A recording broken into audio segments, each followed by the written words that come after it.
प्रिय छात्रों, आज इस कक्षा में आप लोगों का स्वागत है। हमने पिछली वीडियो में आप लोगों को धातु आधिक्य दोष के बारे में बताया था। आज जो है धातु न्यूनता दोष, इसके बारे में आज यहाँ से हम स्टार्ट करते हैं। इसमें क्या होता है कि कुछ ठोस ऐसे भी होते हैं जिनका संगठन स्टाइकियोमेट्री द्वारा बनना कठिन होता है। इसमें स्टाइकियोमेट्रिक अनुपात की तुलना में धातु की मात्रा कम होती है। यानी कहने का मतलब यह है कि उन धातुओं में तत्वों का जो संगठन होता है, उनका जो अनुपात होता है, उससे जो है धातु की मात्रा कम होती है। जैसे मान लीजिए यहाँ पर FeO लिया गया, जो कि अधिकतर जो है Fe 0.950 संगठन में पाया जाता है। यह वास्तव में Fe 0.93O से Fe 0.96O की परास में हो सकता है। यानी यहाँ 0.93 से 0.96 की परास में हो सकता है। तो FeO के क्रिस्टल में कुछ फेरस धनायन जो होते हैं वो लुप्त हो जाते हैं, और इनकी कमी को पूर्ण करने के लिए हम फेरिक धनायन की आवश्यक संख्या का उपयोग करते हैं। यानी फेरिक धनायन ही जो है उनकी फेरस धनायनों के लुप्त होने की क्षतिपूर्ति को करता है। तो इस तरह से जो है धातुओं की कमी के कारण जो दोष आता है उसे धातु न्यूनता दोष कहते हैं। अगला है विद्युतीय गुण। विद्युतीय गुण विद्युत चालकता के आधार पर जो है तीन भागों में, विद्युत चालकता के आधार पर ठोसों को तीन वर्गों में वर्गीकृत किया गया है। विद्युत चालकता क्या होती है आप लोग पिछली कक्षा में पढ़ चुके हैं। यहाँ पर जो है इसका आधार लेकर के हम ये तीन प्रकार के होते हैं। पहला होता है चालक, दूसरा चालक रोधी, और तीसरा सेमीकंडक्टर अर्थात अर्धचालक। तो हम इसमें चालक किसको कहते हैं? जिन ठोसों की विद्युत चालकता की परास 10⁴ से 10⁷ प्रति ओम प्रति मीटर होती है, वह चालक तत्व कहलाते हैं। जिन धातुओं की चालकता 10⁷ के परास में होती है वह उत्तम चालक होते हैं। जैसे कॉपर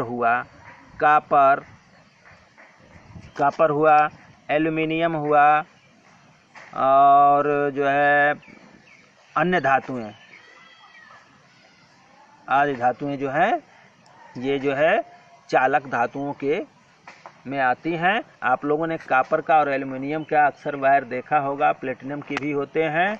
और दूसरा है विद्युत रोधी पदार्थ अर्थात अचालक पदार्थ। वे पदार्थ जिनमें विद्युत धारा प्रवाहित नहीं हो सकती, अर्थात ऐसे पदार्थ जिनमें से होकर विद्युत धारा प्रवाहित नहीं होती है, उन्हें कुचालक या अचालक पदार्थ कहते हैं। कुचालक या विद्युत रोधी पदार्थ कहते हैं। इनकी चालकता 10⁻⁻20 से 10⁻⁻10 प्रति ओम प्रति मीटर की परास में होती है। जैसे लकड़ी है, रबर है, प्लास्टिक है, ये सब ऐसी चीज़ें हैं जिनमें विद्युत धारा का प्रवाह नहीं होता है। तीसरा जो है अर्धचालक सेमीकंडक्टर, इसको कहते हैं। ये वे ठोस पदार्थ जिनकी चालकता चालकों एवं विद्युत रोधी पदार्थों के मध्य होती है, उन्हें अर्धचालक कहते हैं। इनकी परास 10⁻⁻7 से 10⁴ प्रति ओम प्रति मीटर होती है। जैसे सिलिकॉन है, जर्मेनियम है, सिलिकॉन सा मिस्टेक हो गया है, यहाँ पे परास जो है 10⁻⁻6 से 10⁴ ओम प्रति मीटर होती है। जैसे सिलिकॉन है, जर्मेनियम है, आर्सेनिक है, ये सब ऐसे पदार्थ हैं जो सेमीकंडक्टर के रूप में जाने जाते हैं।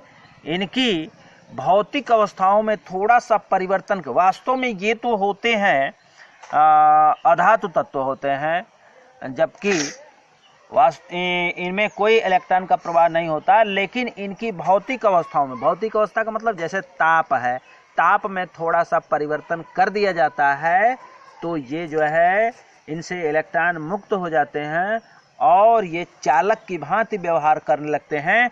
इसलिए इनको अर्धचालक या सेमीकंडक्टर कहा जाता है। अगला है धातुओं में विद्युत चालन।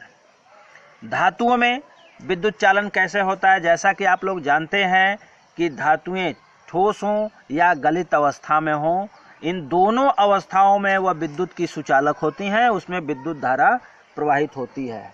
आप लोगों ने कक्षा 11 में संयोजकता पढ़ते समय, संयोजकता वाला चैप्टर पढ़ते समय आप लोगों ने आणविक कक्षक सिद्धांत पढ़ा था। उसमें आप लोगों को बताया गया था कि जब दो परमाणु ऑर्बिटाल आपस में साझा करते हैं तो आणविक ऑर्बिटाल का निर्माण करते हैं। उसमें आप लोगों को दो चीज़ें बताई गई थी, बीएमओ और AMO, binding molecular orbital and anti binding molecular orbital, इनके बारे में आप लोगों को बताया गया था। तो जो परमाणविक ऑर्बिटाल, ये आणविक ऑर्बिटाल बनते हैं, उसमें से आधा जो है बाइंडिंग मॉलिक्यूलर ऑर्बिटाल्स होता है तथा आधा जो है एंटी बाइंडिंग मॉलिक्यूलर ऑर्बिटाल्स होता है। इसमें जो है बाइंडिंग मॉलिक्यूलर ऑर्बिटाल की ऊर्जा को आप लोगों को बताया गया था कि बाइंडिंग मॉलिक्यूलर ऑर्बिटाल की ऊर्जा जो है एंटी बाइंडिंग मॉलिक्यूलर ऑर्बिटाल की ऊर्जा से कम होती है। इस प्रकार समान ऊर्जा के अनेक ऑर्बिटाल्स ऊर्जा स्तर का निर्माण करते हैं। दो ऊर्जा बैंडों के मध्य काफ़ी अंतर होता है, जिसमें कोई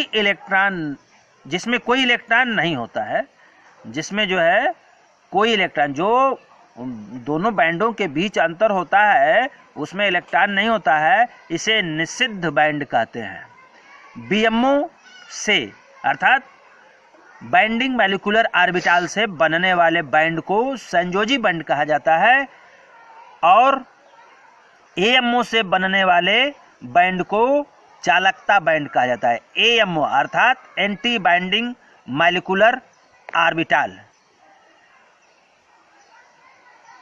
एबीएमओ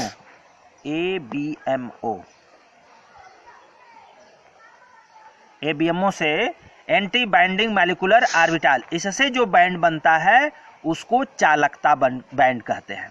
तो इस प्रकार 3 पॉइंट निकल करके आए, एक चालकता के बारे में, विद्युत रोधी के बारे में और अर्धचालक के बारे में। पहला क्या है? जब चालकता बैंड और संयोजकता बैंड के तो यहाँ पे एबीएमओ से जो बैंड बनता है उसको चालकता बैंड कहते हैं। एबीएमओ अर्थात एंटी बाइंडिंग मॉलिक्यूलर ऑर्बिटाल से बनने वाले बैंड को चालकता बैंड कहते हैं। यहाँ पर एक फिगर द्वारा दिखाया गया है। यहाँ पर देखिए, ये जो है, ये जो जिसमें कोई इलेक्ट्रॉन नहीं दिखाया गया है, जो रंगहीन है, वह चालकता बैंड है अर्थात एबीएमओ है, और ये जो है नीले कलर से जो दिखाए गए हैं, यह जो है संयोजकता बैंड है अर्थात बीएमओ है, बाइंडिंग मॉलिक्यूलर ऑर्बिटाल। इससे तो जब इनके मध्य, देखिए यहाँ पर और यहाँ पर, इन दोनों के मध्य जो है ये गैप बहुत ज़्यादा है, इस गैप को ऊर्जा अंतर अर्थात एनर्जी गैप कहा जाता है।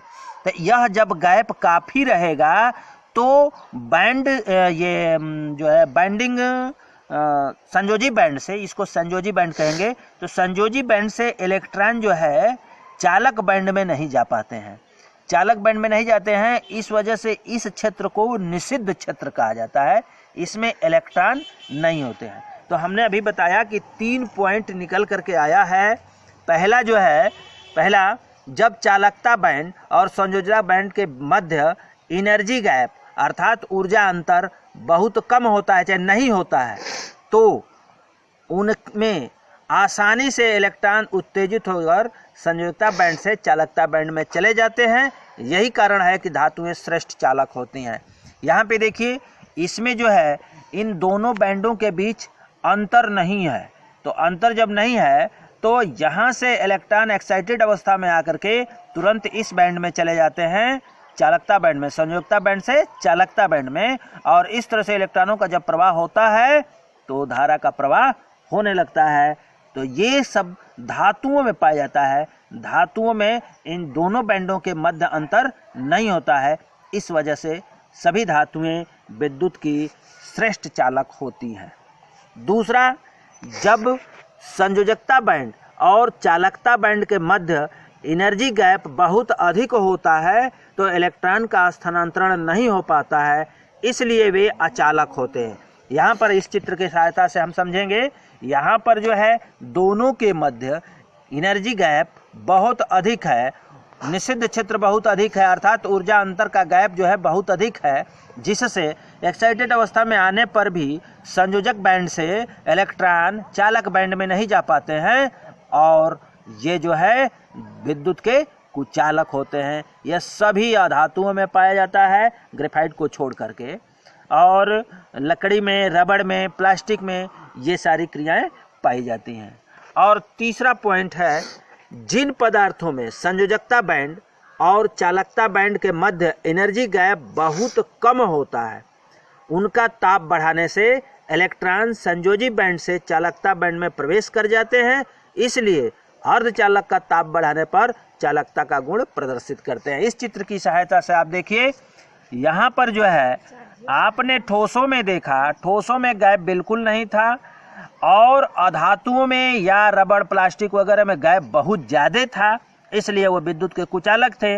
लेकिन यहाँ पर दोनों की तुलना में गैप बहुत कम है, धातुओं से थोड़ा अधिक और अधातुओं से थोड़ा कम है, अर्थात रबड़ से, लकड़ी से, प्लास्टिक से थोड़ा कम है। तो इस वजह से जब इसको हम थोड़ा सा ताप देते हैं तो यहाँ से इलेक्ट्रॉन एक्साइटेड होकर के चालकता बैंड में पहुँच जाते हैं, संयोजकता बैंड से चालकता बैंड में पहुँच जाते हैं। हालांकि इनकी मात्रा बहुत कम होती है, लेकिन फिर भी इलेक्ट्रॉन पहुँचते हैं, जिसके वजह से ये चालक का गुण प्रदर्शित करने लगते हैं।